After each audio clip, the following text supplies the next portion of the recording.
What's good? It's your boy One Pooks, and we are doing the second part of the tournament video. Games 6, 7, 8, and 9. Those are the most important matches. I lost the 10th game, so spoiler, but pretty exciting these games. I think I've sped everything up at least like 400%, 300%. So, this is the 6th match. It was a Katakuri mirror match. He had a custom Katakuri leader card, and obviously I'm not a narc. I do not care. I made a joke like judge, but that's always a fun thing to do. I actually lost the dice roll. Who would have thought? So on my first turn, I actually had no pudding, but I did have a pair of Sparrow to start off, so that was really nice. Just good tempo. Took the first life because I was expecting a trigger, and I was just like, all right, let's end this game right now. No trigger. I'll probably throw down a Sanji, I think, or a Cracker. Unless I have some weird stuff. Oh yeah, we got some weird. Oh, another Pero. Fair play, fair play. So 5 Dawn, yeah. Swing 7, swing 6, swing 5. He took 1, and he blocked the 6K with a Bedge. So he puddings. I think he pulls a Sanji 5Ks to my Pero, I believe. I'm like, nah. I want another swing with the guy, or you can waste a swing, 7K swing with your leader. I don't really care. Oh, 5K to life, and I get a Cracker out of it.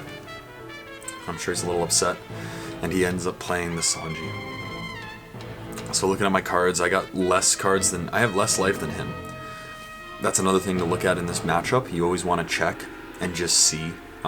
Make sure your life is comparable, because if you have them at lower life, then their crackers are enabled. My cracker is enabled, so the easiest 1 Dawn for a 7K double attack swing forces 2 cards out so that Amon's gone, and I'm sure he burned another 2K counter. Burns another, yep, so there you go, there's that Sanji and that. Yeah, he's countering out of a lot of these swings, except for, yeah, I'm just going purely for face, I believe, at this point. These Peros are both valuable cards, so just keeping them up, letting him, if one of us gets low, we're going to have to go for the Peros, and we're going to draw some cards, so.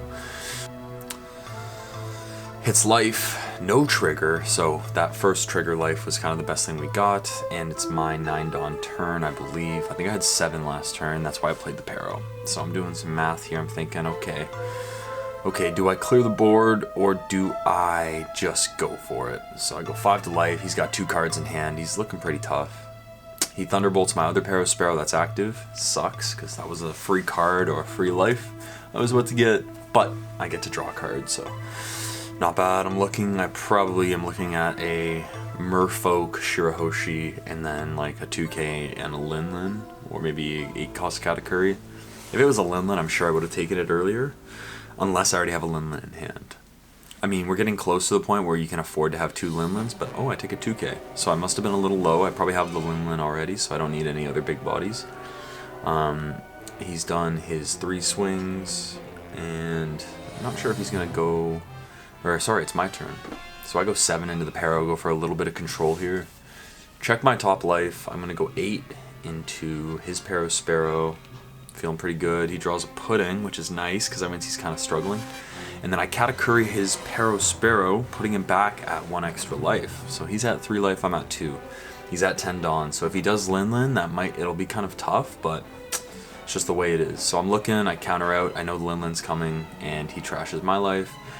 Looking at it, I go, okay, we did a good job. We got rid of most of his bodies on the board. I have 3 swinging bodies. So regardless of it, like, he has all this life, and I have the Linlin. You can see I leave that 1 card there. I know what's up. So I'm just thinking, what do I want to swing with first? So I go 5K, 8K. Either 5K, he counters it, and the 8K, he double counters. Nope. So then I just go Linlin, and I let him decide to counter out for his last life. This was a big turn. You can get punished really hard depending on where you Katakuri that extra life to. I didn't really have good targets, but keeping that 6-cost 8K body out of the field was the play. That kept him from dealing damage, that kept him from contesting any of my Katakuri or my Pero Sparrows. So I have 2 Linlin, luckily, and he had like 4 cards in hand. There's no way he can counter out of the 12K Linlin swim. And then the beautiful deck discussion, because it's a Katakuri v Katakuri match. I don't really have other thoughts on that. You just need to know when it's time to gas and when it's time to control. Like there was that turn I had to Pero, had to kill the Peros, 5k into one and then 8k into the other in case he draws a 2k. Just having that board control, giving him those 2 cards when he's pretty low, even if he found the Linlins, which he did. I had 3 smaller bodies to swing with. So anyway, the 7th match, 6-1 so far. Nope, 5-1. 5-1 going into the 7th match. It was a queen, and I lost the dice roll again, huh? Yep. Katakuri can win on 1. It is possible if you get a... As you can see, I got putting into, I believe, Pero Sparrow. So I did, like I said this in the first video, I got very lucky with that early curve, but you can still see, like, you know, it just lets you compete and get to that 10 Dawn turn. Katakuri has to survive and be in a decent advantage or a decent board state so that they can afford to big mom and then stabilize after that. So he's just literally controlling me. He's like, you know, he gets to 6 Dawn and then puts my Pero Sparrow back. So that's kind of annoying. I'm thinking like, all right, I'm at 7, so I can probably put him in a bad spot here if I had that card. I'm looking out. I end up playing Pero and Sanji. And I leave... yeah, a Dawn up. So I guess I just did not have the sauce. Yeah, 5. Yeah, I played 6 Dawn, so I left 1 Dawn up, maybe to freak him out. He goes 7 into life, I think. Take that any day of the week. Thunderbolt his blocker. So that was nice. Good punish. He ends up having to hard cast out Boa, which is good for me. So now I'm at 9 Dawn, which is good number. Very good number. He shows me the top of his life, and I put that Merfolk. I think that's Shirley. Shirley to the bottom, and what? Oh, I believe he gets the Red Rock trigger there, which is annoying. I didn't want to give him the blocker, because that blocker just means he can deny me another turn. So, just running it back here. The only downside is, yeah, so I play that, trash a card. Yeah, and then he Mihawks that immediately away. So, he's got the 9 cost body on the board, he's at 2 life, and I'm at 10 Dawn. Finally, bro. Finally. So, every time I play Queen, once I get to 10 Dawn, I start thinking, okay, is there a chance I can close this game out within 2 turns? Or am I going to have to try and just value this guy out? Because I cannot compete with a leader skill that lets you draw every turn for a 1 Dawn. I will run out of cards so much faster. So he immediately Red Rocks the Linlin away, which is a great one. I believe he swings 9 into my Katakuri, and I block out with a 2k. And that body is needed. I need to have some sort of damage on the board. So I think, right here I'm thinking like, oh, this is one of the worst. Like, this is a terrible turn for me. He's got 2 cards in hand, so I really gotta bait out what he's gonna do here. Play the Linlin, which I think just because I want that big body on board, just for free. And I go 8k into life. He ends up taking it and Bedge. I think he just counters out of the second one. I think he takes the first and the second. Yamato KOs. Comes on the field, good heal, and he can heal up twice. Now he's at 3 life again, 1 card in hand, which is super fucking annoying. Check the top, it's a Bruley. Put that at the bottom for sure. Like, I need another Linlin to get rid of that. I play a Pudding, draw my Linlin. So thank goodness, next turn I can just keep putting up big things on the field. Hopefully he's not going to see any more Red Rocks. And he ends up taking another life, putting him at 3 cards in hand. Regardless of what he does, he pretty much can heal from here. Like, he's going to have 4 cards and 1 life, so he'll just have to play 1. So he swings 9, I counter out. He swings 9 to life this time. I take it. And he's thinking. I think he just bunkers down here. Yep, he puts 2 blockers down. Interesting. Wait, 3, 6. Where's that other 4 Dawn? Oh, I think he left 4 Dawn up, actually. Yes, so he has 4 Dawn up, which is strange to me. He probably should have healed with the extra bodies on board. So I trash that Bruley, and I just start going 8. So takes that, 8 again, and here comes 12. GG. That's how it goes, and yeah, and then we do the nice discussion after, which is one of my favorite things about these tournaments, just being able to talk to other people about the game. The matchup is tough for Queen. From Queen's perspective, I literally have a card that he has to answer every time, or it's just gonna beat him up. But yeah, this next match was another Katakuri mirror as we're getting close to the finals tables. I believe this was table 14. Super hyped for me. I was like, yo, we are in the top 32 right now. This was Blackbeard. Super cool. I think I entered this game and I'm like, yo, just to be sure, like, are we talking like off-screen Blackbeard power scaling here? And he laughed. So had a funny. Both have alt art leaders. We do our classic cuts, banter, and I think I lost the dice roll once again. No, he lost the dice roll this time. So I feel bad. This was the one time I went second this entire game. And I think did I hit the nuts? Nope. Just had one pudding. I think there was one game where I had 2 puddings on turn 2, which was just like, yo. He checks the top of my life, he sees a nice alt art Katakuri there, lets me take it for free, and he plays the Sanji, which is usually my favorite turn if I don't have a Pero. Swing 5, and I'm pretty sure... No, I swing 7, play the Pero Sparrow. Literally textbook, classic. I mean, otherwise you're going to play a 4 cost and swing 5, or maybe 7, 8, and then play a 2 cost. Weird. I've seen some 2 cost blockers being played in yellow. It's kind of worth it. He hard plays Sanji, so he's got 2 Sanjis on the board. I swing 5, he counters out. 2k kind of feels bad. Or no, that's a smoothie, I think. So he counters out both times. And I play for tempo, I believe. I think I just replay another. I think I just hard casted 2 Pero Sparrows on the board. So this was just a weird ass game where I just had the sauce. He swings 5, he swings 7, looks top. It's another Pero Sparrow, that's crazy. Puts us at the bottom. And I'm just looking around like, fuck, okay, here, I'll trash out, counter. And he plays what I think, the reflection looks like shit, I can't see anything. So, I mean, he used 3 Donnies on 7. Oh, he played Shirahoshi or some shit? Countered out with Shirahoshi. I'm just swinging 5s and 5s and 5s, and I think I follow up with a Linlin leader or something. No, I actually just played 2 bodies on the field, which is interesting. I think I'm just going for wide board control because, yeah, counter out with that. I think it was Alt Art Cracker. He looks at top life. It's another Katakuri in my life, so he checks.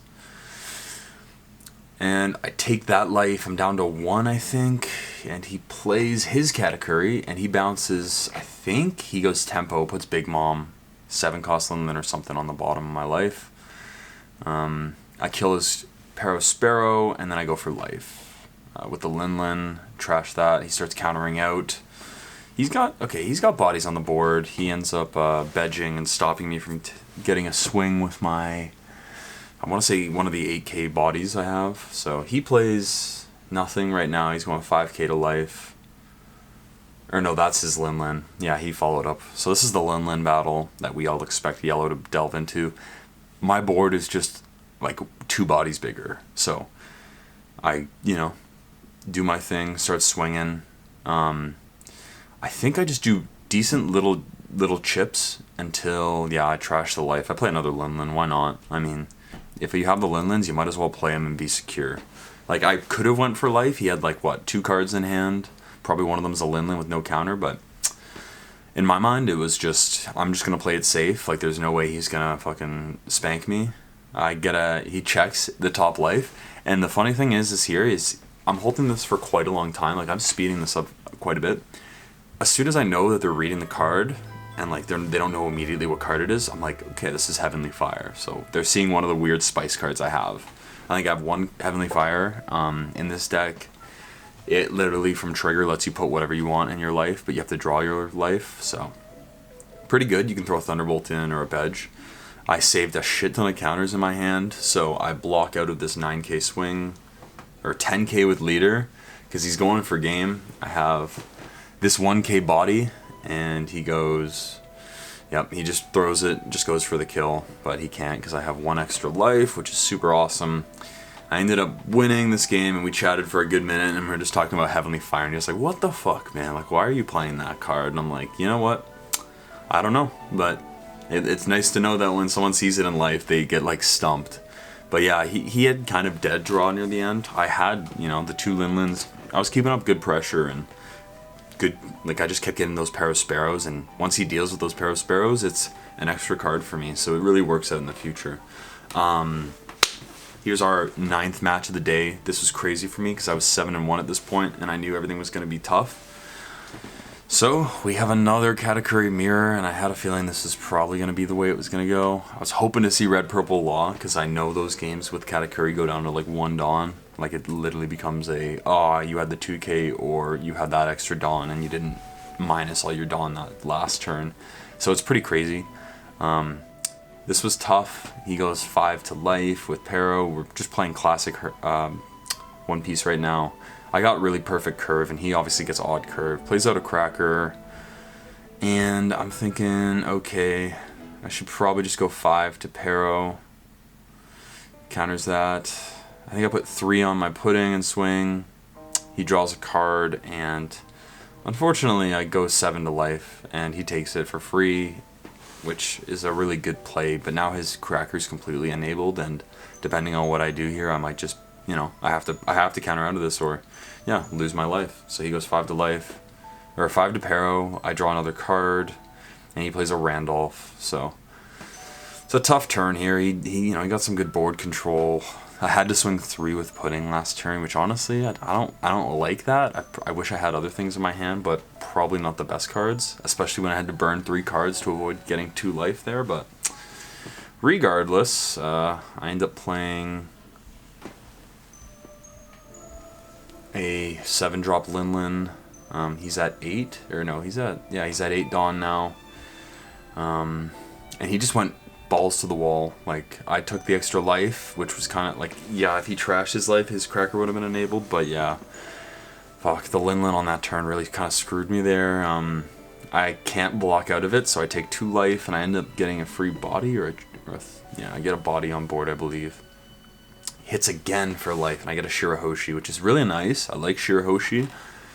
Usually that means you can draw 3 and get really close to the good cards you want. Like, obviously I need to see like a Linlin right now, because in 2 turns she has to come down or else I'm losing. He just blitzes my face, yeah. All these massive swings, I'm looking at it, I'm thinking, I end up countering out. Probably should have took it, if I'm being completely honest, because he can't do anything if I'm at 0 Dawn.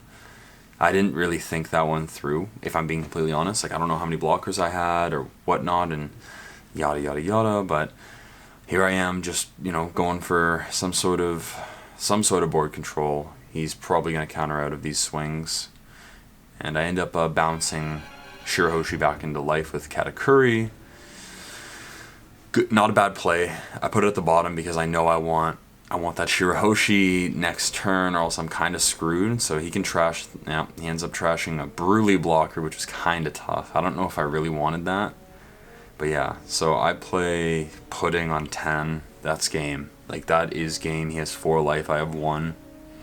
Didn't have the Big Mom on the play. If I had Big Mom, I probably could have swung back really well, because I would have just started swinging into his Randolph.